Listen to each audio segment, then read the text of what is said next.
नमस्कार दोस्तों। आज हम पढ़ेंगे गद्य साहित्य की विधाएं। सबसे पहले गद्य क्या है?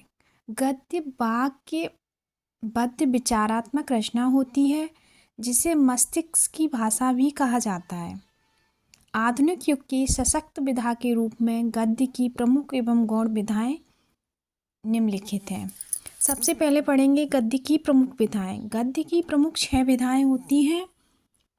सबसे पहले निबंध, कहानी, उपन्यास, नाटक, एकांकी, आलोचना।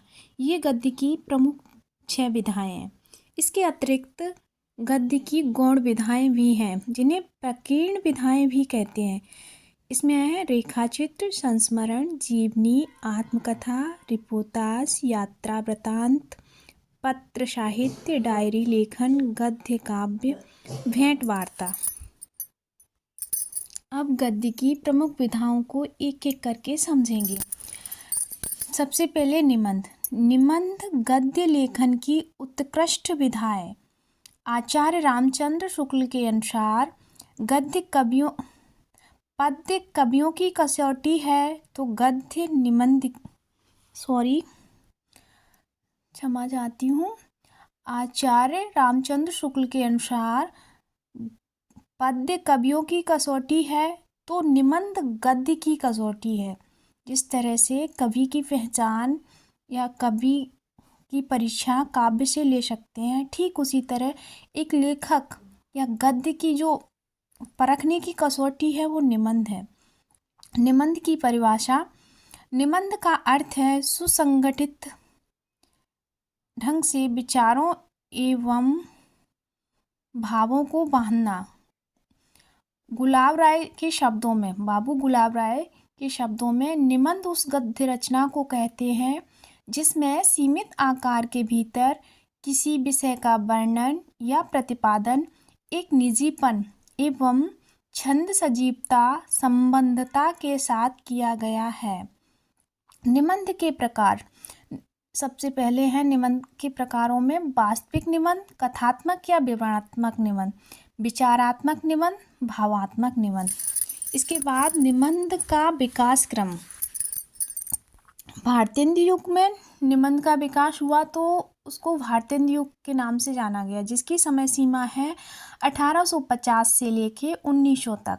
दूसरा आता है आपका द्विवेदी युग, सन 1900 से 1920 तक। फिर आता है शुक्ल युग, 1920 से 1940 तक। उसके बाद आता है शुक्लोत्तर युग, जो 1940 से अब तक। भारतेंदु युगीन निबंध की विशेषताएं क्या क्या थी? तो भारतेंदु युगीन निबंध की विशेषताएं निम्नलिखित हैं। सबसे पहले उस काल के निबंधों में समाज सुधार की भावना थी। राष्ट्रीयता व देश प्रेम, समाज सुधार, अंधविश्वास, रूढ़ियों तथा अंग्रेजी शिक्षा पर प्रहार, व्यंग्यात्मक भाषा शैली थी। अब भारतेंदु युगीन निबंधकार और उनके द्वारा लिखे गए प्रमुख निबंध। तो सबसे पहले भारतेंदु हरिश्चंद्र जी का नाम आता है, जिन्होंने निबंध लिखे हैं। स्वर्ग में विचार सभा का अधिवेशन, ईश्वर बड़ा विलक्षण है, एक अद्भुत अपूर्व स्वप्न, पांचवें पैगंबर।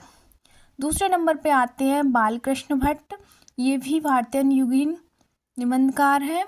चढ़ती उम्र, चंद्रोदय, बातचीत, ईश्वर भी बड़ा ठठोल। फिर आते हैं प्रताप नारायण मिश्र, इनके निबंध हैं परीक्षा, वृद्ध, भौं, दांत, पेट, मूछ। इसके बाद द्विवेदी युगीन निबंध।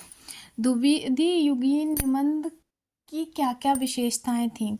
तो द्विवेदी युग में जो निबंध लिखे गए थे उनकी विशेषताएं थीं विषय वस्तु की गंभीरता, समाज सुधार, ज्ञान विज्ञान विषयक निबंध, भाषा की परनिष्ठता, हास्य व्यंग्यात्मक शैली। अब द्विवेदी युगीन निबंधकारों के नाम एवं उनके निबंध। सबसे पहले महावीर प्रसाद द्विवेदी जी, जिनके नाम पर इस युग का नाम रखा गया है। इसकी समय सीमा बताई थी 1903 से लेकर 1920 तक। 1900 से 1920 थी, 1900 से 1920। ये द्विवेदी युग के प्रवर्तक महावीर प्रसाद द्विवेदी जी हैं, जिन्होंने 1903 से लेकर 1920 तक सरस्वती पत्रिका का संपादन किया था। तो सबसे पहले इन्हीं के निबंध पढ़ते हैं। साहित्य की महत्ता विचार विधि के नाम से इनके निबंध संकलित हैं। दूसरे हैं सरदार पूर्ण सिंह, इनका निबंध है कन्यादान, आचरण की सभ्यता, सच्ची वीरता, मजदूरी और प्रेम। तीसरे नंबर पे आते हैं चंद्रधर शर्मा गुलेरी, इनका निबंध है कछुआ धर्म, मोर मोर कुठाव।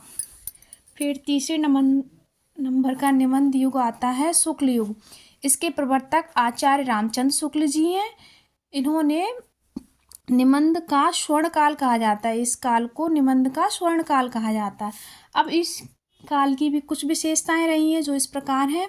गंभीर विचार एवं उदात्त भाव प्रधान निबंध, विषय प्रधान निबंध, प्रौढ़ एवं गंभीर शैली, मनोविकारात्मक या मनोवैज्ञानिक विचारात्मक निबंध, विषय वस्तु की विविधता, भाषा परमार्जित समासयुक्त। अब आचार्य रामचंद्र शुक्ल जी के शुक्ल युग के निबंधकार आचार्य रामचंद्र शुक्ल जी, जिनके नाम पर ये युग है, इनका है चिंतामणि भाग और 2, इसमें इनके समस्त निबंध संग्रहित हैं। इनके कुछ फेमस निबंध हैं श्रद्धा, भक्ति, क्रोध, उत्साह, लोभ, प्रीति, काव्य में लोक मंगल की भावना, साधारणीकरण व उक्ति वैचित्यवाद। दूसरे नंबर पे आते हैं बाबू गुलाब राय, जिनका निबंध है मेरी असफलताएं, मेरे निबंध, नवरत्न, सिद्धांत और अध्ययन। फिर तीसरे नंबर पे आते हैं पदम लाल पुन्ना लाल बख्शी, इनके निबंध हैं प्रदीप, पंचपात्र, मेरे निबंध। चौथा युग है शुक्लोत्तर युग, जो आचार्य रामचंद्र शुक्ल के बाद शुरू हुआ था, उसका नाम शुक्लोत्तर युग है। इसकी समय सीमा 1940 से आज तक है। तो इस युग की विशेषताएं रही थी, इस युग में निबंध लिखे गए उनकी विशेषताएं थी भावनात्मक एवं आत्मपरक निबंध, भावनात्मक एवं आत्मपरक निबंध, विषय वस्तु की विविधता, विचारात्मक, भावात्मक, समीक्षात्मक शैली, मुहावरेदार भाषा शैली। अब शुक्लोत्तर युगीन निबंधकार और उनके निबंध। सबसे पहले नाम आता है हजारी प्रसाद द्विवेदी, जिनका निबंध है अशोक के फूल, विचार वितर्क, विद्यानिवास मिश्र, चितवन की छाए, तुम चंदन हम पानी, डॉक्टर नगेंद्र, आलोचक की आस्था, विचार, अनुमति और विश्लेषण, निराला जी, सूर्यकांत त्रिपाठी निराला जी, प्रबंध प्रतिभा, प्रबंध पदम, अमृत राय, सहचिंतन, गोबर गणेश, जितने पंडे उतने डंडे। इस तरह निबंध पढ़ने के बाद अब पढ़ते हैं गद्य की दूसरी विधा, जिसका नाम है कहानी।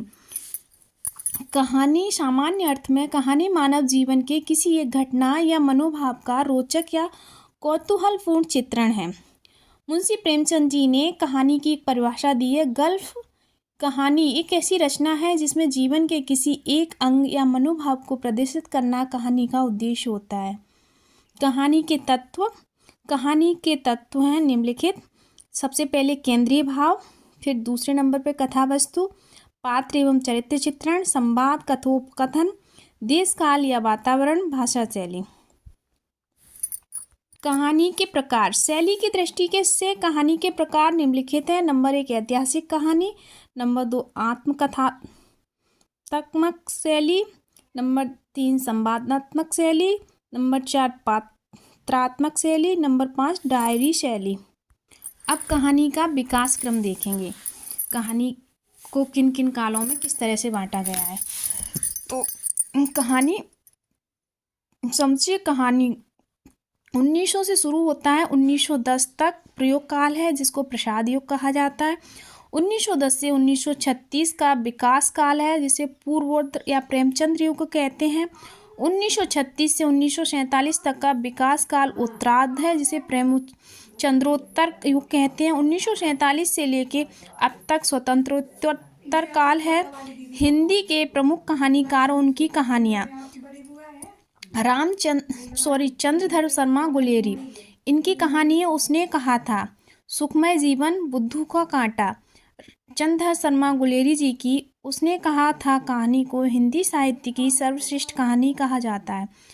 आचार्य जयशंकर प्रसाद, मधुआ गुंडा पुरस्कार। प्रेमचंद, जिन्हें उपन्यास सम्राट कहा जाता है, प्रेमचंद बूढ़ी काकी, पंचपरमेश्वर, ईदगाह, कफन, परीक्षा, नमक का दरोगा।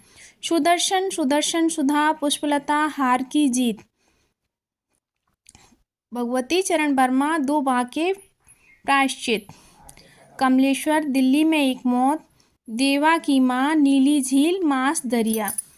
इस तरह कहानी पूर्ण हुई।